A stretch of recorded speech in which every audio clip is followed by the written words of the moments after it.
In the world of Hollywood gods, one man has built his throne on a single, undeniable truth.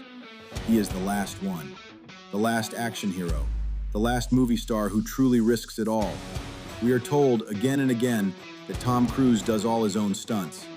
But what if that very truth is the most spectacular stunt of all? Let's begin with his most recent triumph, Top Gun: Maverick. The marketing was brilliant. The actors were really in the F-18s, experiencing brain-crushing G-forces. And that's not a lie, but it is a deflection. While Tom Cruise was indeed in the cockpit, he was never in control. He was a passenger.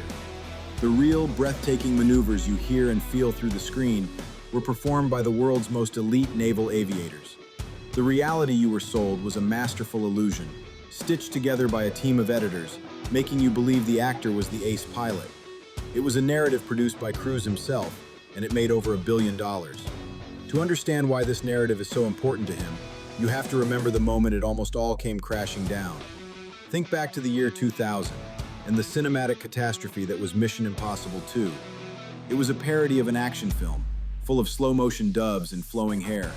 A movie so bad it threatened to kill the entire franchise.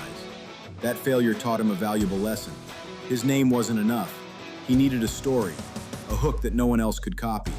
So the reinvention began. The movies stopped being just about the plot.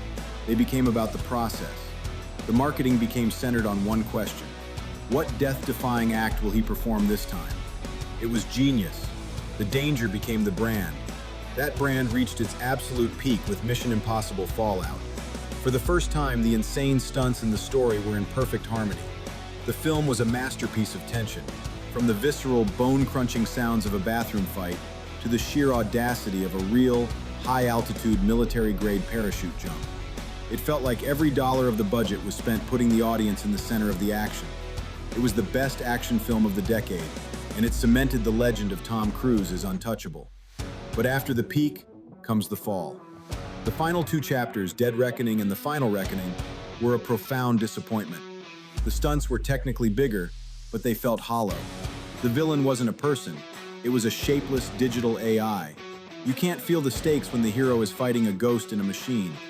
The story became a confusing lecture about technology, and for the first time, the incredible stunts felt disconnected and pointless. The formula, once perfect, had finally collapsed under its own weight. So why the obsession? Why the incredible risk? The simple answer is that it has made him a billionaire. But the real answer is far more complex. The daredevil persona is a shield. It's a calculated distraction. Every time you read a headline about him clinging to the side of a plane, you're not reading a headline about his controversial private life, his religion, or his inner circle. He has engineered a persona so physically brave that it feels impolite to question anything else about him. He is the ultimate producer, and his greatest product is himself. A carefully constructed illusion of a man who risks everything for his art, when in reality, he may be risking everything to protect his secrets. So the question we should be asking is not, does he really do the stunt? But rather, do we have any idea who the real Tom Cruise is at all?